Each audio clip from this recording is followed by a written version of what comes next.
Cette histoire se passe à une époque ancestrale, bien avant que la Terre ne soit ronde, bien avant que les conquistadors espagnols n'accostent les côtes d'un nouveau monde, au temps où seuls les humains peuplant les terres entre l'Inde et l'Europe portaient des plumes et avaient la peau rouge. En ces temps et lieux-là, un jeune Indien et son grand-père aimaient se promener sous le soleil jusqu'au bord d'une grande falaise, là où avait poussé un arbre gigantesque et si vieux qu'il avait vu naître l'arrière-grand-mère du grand-père de notre petit Indien. Et là, assis à l'ombre de cet ancêtre végétal, nos deux Indiens passaient de longues heures à discuter et à refaire le monde, parfois au travers des yeux pleins d'innocence des enfants, et parfois avec le regard plein de sagesse des anciens. Un jour où le vieux grand-père expliquait à son petit-fils ce qu'il sentait se passer dans son âme, voici les mots qu'il prononça. Tu sais, mon petit Waka, tout au fond de moi, il y a un grand combat qui fait rage. Pas bien sûr de comprendre ce que son grand-père lui disait,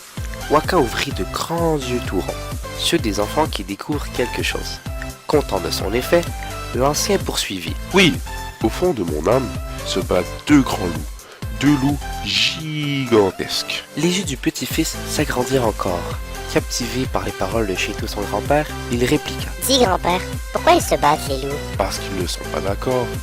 Ce sont deux loups très forts, tu sais.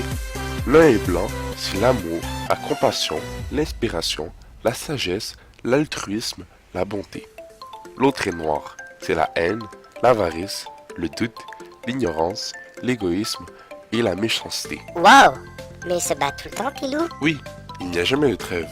Et en plus, ils se battent aussi en toi. En moi? Oui, en toi, et à l'intérieur de chaque personne que tu croiseras sur cette terre. Mais dis-moi grand-père, toi qui sais tellement de choses, lequel des deux loups vont gagner la guerre? Tu sais? Le grand-père réfléchit un instant et dit. Celui qui gagnera toujours, c'est celui que tu nourris.